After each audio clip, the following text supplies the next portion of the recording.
Hello, good morning to everyone. आज date है 21 अक्टूबर और मैं अभी डिस्कस करने जा रहा हूँ आज के द हिंदू के करंट न्यूज़ और इससे रिलेटेड कुछ स्टैटिक खबरें, स्टैटिक जीके। तो आज पेपर में जो सबसे पहले हेडलाइन है वो है Truss announces exit, that is UK to get its third prime minister in 3 month. 3 महीने में लगातार तीसरा प्राइम मिनिस्टर चेंज होने वाला है यूनाइटेड किंगडम। यूके की कैपिटल है लंदन, राइट। और यूके 4 पार्ट से मिलकर बना है। और यहाँ पे जो अभी रिसेंटली यूके की प्राइम मिनिस्टर अपॉइंट की गई थी, इनका नाम था प्राइम मिनिस्टर लिज ट्रस, ठीक है। अभी वो रेजिग्नेशन उन्होंने दे दिया और अपने रेजिग्नेशन का कारण क्या बताया है कि she said when she came into office at the time of the significant international and economic instability। जब वो यूके में प्राइम मिनिस्टर बनती हैं तो उस टाइम जो उसका जो माहौल था वो कैसा था, इनस्टेबल था। और फैमिलीज एंड बिजनेस वरीड, वो चिंतित थे सभी फैमिली वाले कि अबाउट हाउ दे वुड पे दियर बिल्स, वो अपने बिल कैसे पे कर पाएंगे। तो यूके में जो इन्फ्लेशन रेट है बहुत हाई हो रखा है। यहाँ पे देखो लिखा हुआ है यूके इन्फ्लेशन एक्सेलरेटेड टू 10.1% इन सितंबर। 40 साल का सबसे ज़्यादा हाई इन्फ्लेशन इस टाइम यूके में हो रखा है, जिसको एक मैनेज कर पाना, कंट्रोल कर पाना, वो भी एक न्यू प्राइम मिनिस्टर के लिए इम्पॉसिबल सा फील होता है रियल में भी। तो इसलिए इन्होंने रिज़ाइन करने की घोषणा की है और इनका नाम है prime minister Liz Truss. UK अभी रिसेंटली न्यूज़ में था क्योंकि लॉन्गेस्ट सर्विंग मोनार्च, सबसे ज़्यादा समय तक महारानी रहने वाली जो क्वीन एलिजाबेथ टू थी, क्वीन एलिजाबेथ टू, उनकी डेथ हो गई है। और इसमें इंपॉर्टेंट ये है कि उनकी death at the age of 95 year हुई है। और जिस जगह पर उनकी डेथ हुई उस कैसल का नाम क्या था, that was Balmoral Castle and it is situated in Scotland, right. यहाँ पे आप देख पा रहे हो next news on the right side, it is saying competition panel imposes 1338 crore penalty on Google पे कंपटीशन कमीशन ऑफ इंडिया ने पेनल्टी लगाई है। और ये पेनल्टी क्यों लगाई गई है, क्योंकि यहाँ पे लिखा है abusing it's dominant position in multiple markets in the Android mobile ecosystem. देखो क्या होता है कि जब आप कोई नया मोबाइल लेके आते हो तो उसमें से कुछ ऐप्स प्री इंस्टॉल्ड होती हैं, राइट। ये जो प्री इंस्टॉल्ड होती हैं, इसमें से ज़्यादातर जो प्री इंस्टॉल्ड ऐप होती हैं वो गूगल की होती है। गूगल का ऐसा मानना है कि जब उसका एंड्रॉइड सिस्टम है उसके बनाया हुआ तो उसकी ऐप्स क्यों ना हो। तो इससे क्या है, ये जो कॉम्पिटिशन का एक इम्बैलेंस हो रखा है, ठीक है। तो इसलिए कंपटीशन कमीशन इंडिया ने उस पर फाइन लगाया हुआ है। यहाँ पे जो ये वर्ड आ रहा है ना कंपटीशन कमीशन, ये कई बार वेरियस एग्जाम से पूछा गया है। कंपटीशन कमीशन ऑफ इंडिया किस मिनिस्ट्री के अंतर्गत आता है, तो इसका आंसर हो जाएगा मिनिस्ट्री ऑफ कॉर्पोरेट अफेयर्स, ठीक है। ये मिनिस्ट्री ऑफ कॉर्पोरेट अफेयर्स के अंतर्गत आता है। और कंपटीशन कमीशन ऑफ इंडिया का काम क्या होता है, what does it do. Bharat में जो कंपटीशन एक्ट है ना, कंपटीशन एक्ट, ये किस ईयर में पास हुआ था, 2002। इसको पूरे इंडिया में इन्फोर्स कराना, ठीक है। कंपटीशन एक्ट 2002 को पूरे इंडिया में इन्फोर्स कराना, ये काम होता है कंपटीशन कमीशन ऑफ इंडिया का। Where is the headquarter of Competition Commission of India? It is situated in New Delhi, right? It is situated in New Delhi. And who is the current chairman of Competition Commission of India? The answer would be Ashok Kumar Gupta. Ashok Kumar Gupta is the current chairman of Competition Commission of India. You have to remember all these points related to Competition Commission of India. This is very important for upcoming exams. जो इसमें next news है वो है PM launches new mission to combat climate change को combat लड़ने के लिए युद्ध स्तर पर पीएम ने एक नया मिशन लॉन्च किया है। और ये जो मिशन है ये किसके साथ मिलकर किया गया है, यूएन सेक्रेटरी जनरल, जो यूएन के सेक्रेटरी जनरल हैं, इनका नाम है एंटोनियो ग्यूट्रेस, उनके साथ मिलकर। यूएन का हेडक्वार्टर कहाँ पे है, it is situated in New York and New York is in America and the capital of America is Washington DC, currency is dollar. तो मिशन लाइफ जो लॉन्च किया गया इसका फुल फॉर्म क्या है, आपको ये याद रखना है, LIFE, where LI stands for life style, right. LI stands for lifestyle and F stands for, E stands for environment. So it became lifestyle for environment. This mission is launched by Mr. Prime Minister Narendra Modi, right. और ये किस state से launch किया गया, this is also very important. It is started from Statue of Unity, which is situated in Gujarat, and the height of the Statue of Unity is 182 meter.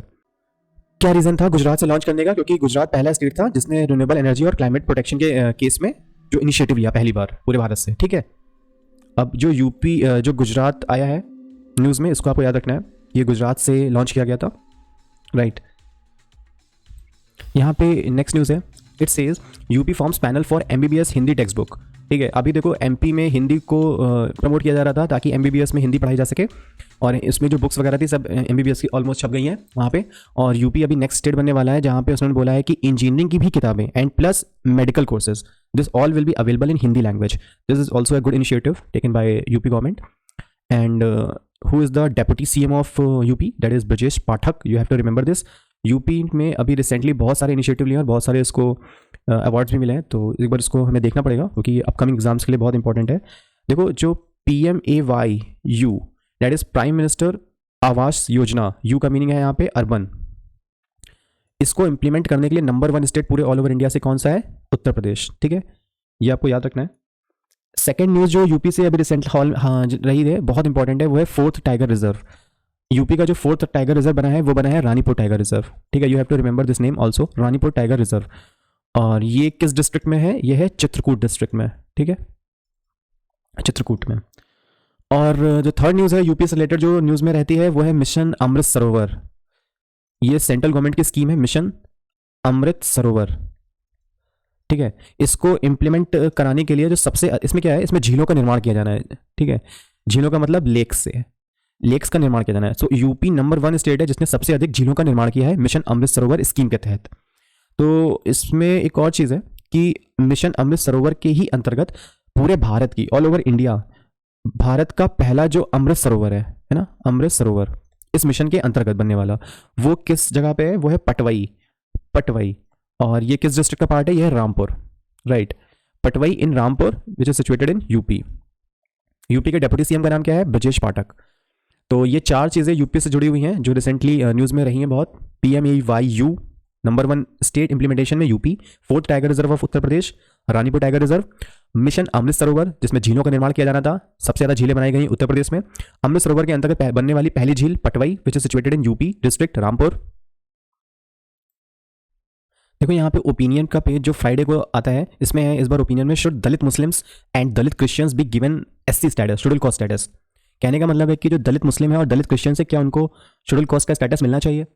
मिलना चाहिए कि नहीं मिलना चाहिए ये देखेंगे हम लोग बाद में। बट अभी इससे इंपॉर्टेंट न्यूज़ क्या है करंट अफेयर से रिलेटेड, वो ये है कि इस चीज़ को इंप्लीमेंट करना चाहिए कि नहीं करना चाहिए। भारत ने जो कमेटी बनाई थी, उस कमेटी के चेयरमैन कौन थे? ये इंपॉर्टेंट है, यहाँ लिखा है chief justice of India justice KG Balakrishnan. तो KG बालाकृष्णन इस कमेटी के चेयरमैन थे, ये आपको याद रखना है। यहाँ पे देखो बहुत इंपॉर्टेंट है, ये न्यूज़ कह रहा है कि Pokkali paddy in troubled waters. Troubled waters एक इडियम है, मतलब मुसीबत में होना। और पोक्कली पैडी, ये पैडी यानी धान, जो कहाँ उगाई जाती है? केरला स्टेट में, केरला स्टेट जिसकी कैपिटल है तिरुवनंतपुरम। देखो जो ऐसी खबरें होती है ना जो साल में एक बार छपती है, एकदम यूनिक सा कुछ नाम आता है, वो अक्सर हर हो सकता है इस साल UPSC में ना आए, नेक्स्ट ईयर तो ना आए, लेकिन 1-2 साल बाद अचानक से वो कहीं UPSC में पूछा जाता है, फिर पता चलता है कि वो तो द हिंदू में निकल चुका है। तो इस टाइप की न्यूज़ पे आपको ध्यान देना, जो बहुत यूनिक से नेम होते हैं एकदम, चाहे वो किसी एग्रीकल्चर से जुड़ा हो, चाहे वो किसी एनिमल से जुड़ा हो। अक्सर वो आता है, जैसे डुगोंग जो एनिमल था वो द हिंदू में 1-2 बार छपा, पूरे साल में 1-2 बार, अचानक से वो नेक्स्ट ईयर UPSC में आ जाता है। That was unbelievable that dugong animal will come in UPSC exams. So just like here says Pokkali paddy in troubled waters, right. तो ये जो पोक्कली पैडी, आप ये जो इमेज है ना, आप इसमें देखो, इसको कहाँ पे उगा रहे हैं? इस पैडी को, धान को हम पानी के अंदर, और पानी कितना होना चाहिए? आपकी कमर के बराबर पानी है, ठीक है, इतना पानी है जिसमें हम धान को उगा रहे हैं। तो ये कैसी धान होती है, ये कैसा चावल है? ये जो केरला कोची में ही सिर्फ उगाया जाता है पोक्कली पैडी, और इसको पानी के अंदर। तो इसमें जो PCS में क्वेश्चन आ चुका है कि राइस के कल्टीवेशन के लिए जो ऑप्टिमम टेम्परेचर होता है वो कितना होना चाहिए, तो आंसर हो जाएगा 20 से 35 degree Celsius. For good rice cultivation the temperature should be around 20 to 35 degree Celsius के मिडिल में। नेक्स्ट इसमें है कि देखो जो पोक्कली पैडी होती है, rice farming and fish farming हम दोनों एक साथ कर सकते हैं। अगर एक बार आपने राइस उगाया तो नेक्स्ट टाइम आप इसी पानी में फिश फार्मिंग भी कर सकते हो। कितना अच्छा है, किसानों के लिए भी है, ठीक है। तो ये इसलिए न्यूज़ में है, और इसका रेट भी काफ़ी अच्छा इनको किसानों को मिल जाता है, राइट। जो नेक्स्ट न्यूज़ है वो यहाँ पे आता है टेक्स्ट इन कॉन्टेक्स्ट में। It says that defence minister, या सॉरी डिफेंस एक्सपो, ये जो मीटिंग हो रही है ये कहाँ पे हो रही है? गांधीनगर। ये it is a kind of expo, और एक्सपो का मीनिंग क्या होता है? Exhibition, right. तो यहाँ पे जितने भी इंडियन आर्मी के न्यू गैजेट्स हैं या वेपन्स हैं उनको शो किया जाता है, और डिफरेंट कंट्रीज़ में जो इनको लेना चाहता है वो उसको देखता है, और हम एक्सपो करते हैं, उसका एग्जीबिशन करते हैं। It is being held in Gandhinagar, it is the capital of Gujarat. यहाँ पे जो नेक्स्ट वर्ड है ना, सर्विलांस, ये CGL में लास्ट ईयर पूछा गया था, उसमें जो करेक्शन में वर्ड आता ना कि इनकरेक्ट है, तो उसमें से करेक्ट वर्ड कौन सा है? तो सर्विलांस की स्पेलिंग देख लो, इसको आप ब्रेक करके याद कर सकते हो, सर व्हील प्लस लांस, ठीक है, सर व्हील प्लस लांस। इसको हमने कल भी डिस्कस किया था। It's saving the vultures of the Tamil Nadu. Tamil Nadu ने अभी रिसेंटली एक कमेटी बनाई है वल्चर्स को सेव करने के लिए। वल्चर्स का मतलब गिद्ध होता है। भारत में किस स्टेट में सबसे ज़्यादा वल्चर्स पाए जाते हैं? अगर आपको पता है तो अपने मन में सोचिए। वैसे आंसर है इसका राजस्थान। राजस्थान की कैपिटल है जयपुर, राइट। देखो जो इसमें नेक्स्ट न्यूज़ है, it says a new initiative in Chhattisgarh. Chhattisgarh में एक नया इनिशिएटिव लिया गया है। वो क्या इनिशिएटिव है कि जो लोग अभी जो देखो अंडर ट्रायल जो प्रिजनर्स होते थे ना, अंडर ट्रायल जिन पे अभी मुकदमा चल रहा है, उनको सज़ा नहीं मिली है, तो कई बार ऐसा होता था अंडर ट्रायल में बहुत साल लग जाते थे, 10 साल 15 साल 5 साल, और वो इतना पैसा लगा चुका होता था, आने जाने का किराया डेली, वकील का पैसा, ये सब। तो छत्तीसगढ़ ने क्या किया है, इनके लिए जो अंडर ट्रायल्स होते हैं उनके लिए अलग से एक कोड बनाई जिसका नाम है लोक अदालत। ठीक है, आप वहाँ आइए और फास्ट डिसीजन, फास्ट वहाँ पे काम होता है। तो ये यहाँ पे देखो लिखा है लोक अदालत, a first of its kind initiative anywhere in the country. पूरे भारत में पहली बार ऐसा इनिशिएटिव लिया गया है और it is also good initiative. और ये कब होगी? अदालत will be held every working Saturday, her Saturday को ये होगी। खास बात तो इसकी ये है कि महीने में सिर्फ एक बार, जैसे यूपी में होता है, या 2 बार, ऐसा नहीं, हर सैटरडे इसको होगा। ठीक है, इससे क्या होगा, जो केसेस पेंडिंग है, यहाँ पे लिखा है स्विफ्ट, मतलब तेजी से, Swift disposal of the cases में हेल्प मिलेगी। ठीक है, और सारे अंडर ट्रायल्स इसमें आ सकते हैं। जो इसमें नेक्स्ट न्यूज़ है, it is saying Interpol launches metaverse for global law enforcement. Interpol और इंडिया, इंटरपोल की जो अभी समिट हो रही है ना, तो ये जनरल असेंबली की जो समिट हो रही है वो कहाँ पे हो रही है? न्यू दिल्ली में। बहुत इंपॉर्टेंट है इंटरपोल। इंटरपोल का हेडक्वार्टर कहाँ पे है? फ्रांस के लेऑन सिटी में, राइट। और ये मेटावर्स इसने लॉन्च किया है। मेटावर्स क्या है कि अभी तक जिसको ट्रेनिंग लेनी होती थी इंटरपोल से रिलेटेड या कुछ वहाँ पे, तो उसको वहाँ जाना पड़ता था फ्रांस में। अभी क्या है, मेटावर्स लॉन्च कर दिया गया है। इंडिया का जिसको ट्रेनिंग लेनी है वो रजिस्टर कर सकता है अपने आप को इंटरपोल की वेबसाइट पे, और उसको ट्रेनिंग दी जाएगी, राइट। केवल रजिस्टर्ड यूजर्स के लिए है ये सिर्फ। देखो इसमें जो नेक्स्ट खबर है ना, वो कह रहा है कि Russian Ramlila treat for PM in Ayodhya. इसमें क्या इंपॉर्टेंट है? ऐसा तो कुछ नहीं है।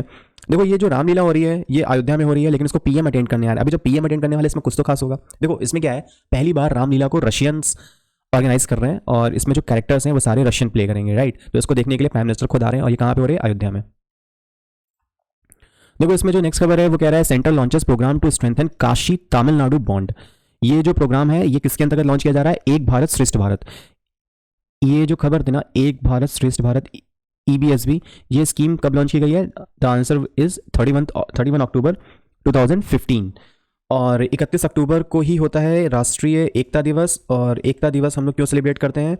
सरदार वल्लभ भाई पटेल का उस दिन जन्म दिवस होता है। ठीक है, सरदार वल्लभ पटेल का जन्म दिवस होता है, इसलिए हम उसको 31 अक्टूबर को एकता दिवस मनाते हैं। उसी दिन लॉन्च किया गया था 2015 में, एक भारत श्रेष्ठ भारत। अभी तमिलनाडु से रिलेट करने का इसका क्या सेंस बनता है? देखो तमिलनाडु में नेक्स्ट मंथ स्टार्ट हो रहा है कार्तिकेय का महीना। कार्तिकेय का महीने में क्या करते हैं? लॉर्ड शिवा की पूजा की जाती है, और बनारस क्यों फेमस है? भगवान शिव के लिए। तो इन्होंने एक कल्चरल बॉन्ड को इंक्रीज करने के लिए यूपी एंड तमिलनाडु का एक वो संगठन सा बनाया है, जिसमें हम अपने एक दूसरे के कल्चर को प्रमोट कर सकते हैं, एक बॉन्ड लिंक क्रिएट कर सकते हैं। ठीक है, और इसको जो इसके नॉलेज पार्टनर हैं वो है IIT Madras and Hindu university, यानी बनारस हिंदू यूनिवर्सिटी। और होस्टिंग स्टेट क्या है? उत्तर प्रदेश। और किस जगह पे? ये जो काशी एंड वाराणसी। ठीक है, देखो इधर राइट साइड में नेक्स्ट न्यूज़ कह रहा है कि सेंटर एंड इसरो मूट का मीनिंग होता है चिंतन करना, राइट। किसी चीज़ को आराम से बैठ के सोचना। 2-day conference on ancient science. Ancient science का मीनिंग क्या है कि जो पुराने विज्ञान है उसको हम मॉडर्न विज्ञान से कैसे जोड़ सकते हैं। तो इस पर एक कॉन्फ्रेंस हो रही है। तो ये कॉन्फ्रेंस कहाँ पे हो रही है? इंपॉर्टेंट है, देहरादून में। और इस कॉन्फ्रेंस का नाम है आकाश तत्व। तत्व का मीनिंग होता है element, the element Akash. This conference is being held in Dehradun, which will what will be organized here? The relation between ancient science and modern science. And here comes the ISRO says Chandrayaan 3 will be launched next year. Right, Chandrayaan 3 mission is going to be expected to launch in August 2023. Who is the chairman of ISRO? It is S. Somnath. ISRO was formed in which year? The answer is 15th August 1969. You have to remember the date also with the year. 15th August 1969. देखो जो हमारी fundamental duty है ना, ये उसी को implement भी करा रहा है। आप देखोगे ना आर्टिकल 51H फंडामेंटल ड्यूटी है ना आर्टिकल 51 में, तो A से लेके K तक 11। तो इसमें क्या था कि जो इंडिया अभी सभी क्या, इसमें 51H में क्या बोला गया था? To develop the scientific temper. मतलब इंडियंस के दिमाग में एक साइंटिफिक टेम्पर को डेवलप करना है सभी इंडियंस। हमारी fundamental duty to develop the scientific temper, humanism and spirit, right. You have to remember the article 51H which relates with to developing scientific temper in every Indians. देखो इधर बोल रहा है UP bags top honours at PMAYU award 2021। अभी मैंने उसको ऊपर भी डिस्कस किया था, तो इसलिए अभी मैं इसको देख रहा हूँ। बस आपको समझना है कि उत्तर प्रदेश को पहला अवार्ड मिला है प्रधानमंत्री आवास योजना अर्बन की इंप्लीमेंटेशन के लिए। अभी इधर बोल रहा है फॉरेस्ट कंजर्वेशन रूल्स इन्फ्रिंज का मतलब होता है किसी के अधिकारों को हनन करना upon land rights of the tribal people. देखो फॉरेस्ट कंजर्वेशन एक्ट को अमेंड किया गया है 2022 में, ठीक है, किया जा रहा है। तो इससे क्या होगा, जो उसके आसपास के ट्राइबल पीपल है ना, उनका कि आप उनको उस एरिया में आप खेती नहीं कर सकते, अपनी भेड़ों को नहीं चरा सकते, उतने एरिया से आपको कुछ नहीं करना है क्योंकि वो फॉरेस्ट का एरिया घोषित कर दिया जाएगा। तो इससे कौन प्रभावित होगा? जो उसके आसपास के ट्राइबल पीपल है। और वाकई में आप ये मान के चलो कि ट्राइबल पीपल तो फॉरेस्ट को एक तरह से प्रोटेक्ट करते हैं, नुकसान तो हमारे जैसे लोग पहुंचाते हैं पेड़ों को काट के अपने पर्सनल पर्पस के लिए। वो तो भेड़ों को चला रहे हैं, उनकी क्या गलती है? तो NCST चीफ के ने ये कहा है। व्हाट इज NCST है, राइट? तो we will see in the short. NCST stands for national commission for schedule tribe, right, NCST। और सबसे इंपॉर्टेंट जो पीसीएस में पूछा गया था, एनसीएसटी कैसी संस्था है? ये एक कॉन्स्टिट्यूशनल बॉडी है, ठीक है, you have to remember this, it is a constitutional body, संवैधानिक संस्था है ये, ठीक है। और एनसीएसटी की जो बनाया गया था ना, ये किस एक्ट के अंतर्गत बनाया गया था? कॉन्स्टिट्यूशन में अमेंडमेंट किया था, 89th अमेंडमेंट, और in which year? It was in 2003। 89th amendment 2003 में जो अमेंडमेंट किया गया था, उसके अंतर्गत एनसीएसटी की स्थापना की गई थी। And right now who is the minister of tribal affair in India? The answer is Arjun Munda, right. Arjun Munda is the current minister for tribal affair. यहाँ पे जो बोला ना फॉरेस्ट कंजर्वेशन रूल, भारत में फॉरेस्ट कंजर्वेशन एक्ट किस ईयर में आया था? इट वाज इन 1980, 1980 में फॉरेस्ट कंजर्वेशन एक्ट लॉन्च किया गया था। यहाँ पे हमने अभी कल डिस्कस किया था Addis Ababa which is the capital of Ethiopia, and Tigray peace talk जो हो रही है वो साउथ अफ्रीका में हो रही है, इसकी कैपिटल केप टाउन है, ठीक है। टिग्रे पीस टॉक क्या है, तो मैं जल्दी से इसको रिकैप करा देता हूँ। देखो ये जो अफ्रीका का पोर्शन देख रहे हो ना आप, ये राइट नाउ, तो ये जो है ये बॉर्डर अफ्रीका का, ये देखो रेड सी से जुड़ा हुआ है, राइट। तो ये ऐसा जो कॉर्नर है, इस कॉर्नर को हम क्या कहते हैं? Horn of Africa, horn of Africa, Africa की सींग, राइट, हॉर्न ऑफ अफ्रीका। तो आप इसमें देख पा रहे हो, इसमें 4 कंट्रीज आती हैं। Number 1 is Eritrea, number 2 is Ethiopia, and number 3 is this one is Somalia, and number 4 country is Djibouti, right here, right, it is Djibouti. तो इसमें 4 कंट्री कौन कौन सी? Eritrea, Djibouti, Somalia and Ethiopia. देखो Djibouti को छोड़ के सबके लास्ट में ई आ रहा है, आई ए, ठीक है। तो आप इसको भी याद कर सकते हो, लाइक ट्रिक। तो we were talking about Tigray region. देखो टिग्रे में क्या है कि अक्सर रिबेलियन और लड़ाई झगड़ा वॉर होता रहता है। देखो ये जो इरिट्रिया है और ये है इथोपिया, आप पेन को ध्यान देखो, ये जो बॉर्डर है ना, ये टिग्रे रीजन कहलाता है, ठीक है, टिग्रे रीजन इस जगह। ये जैसे इंडिया पाकिस्तान में वॉर होता है, वैसे इरिट्रिया और इथोपिया के बीच में इस रीजन को लेकर वॉर होता रहता है, ये हमारा है, ये हमारा, ये लोग लड़ते रहते हैं। तो इसको लेकर पीस टॉक हो रही है, और ये पीस टॉक कहाँ पे हो रही है? साउथ अफ्रीका में, ठीक है। ये आपको याद रखना है। इरिट्रिया की कैपिटल क्या है? अस्मारा, इथोपिया की कैपिटल है अद्दिस अबाबा, जिबूती की capital itself Djibouti, and capital of Somalia is Mogadishu, it is Mogadishu, and all these 4 countries make the part known as Horn of Africa, right? So thanks for watching. If you like my video, don't forget to share and subscribe.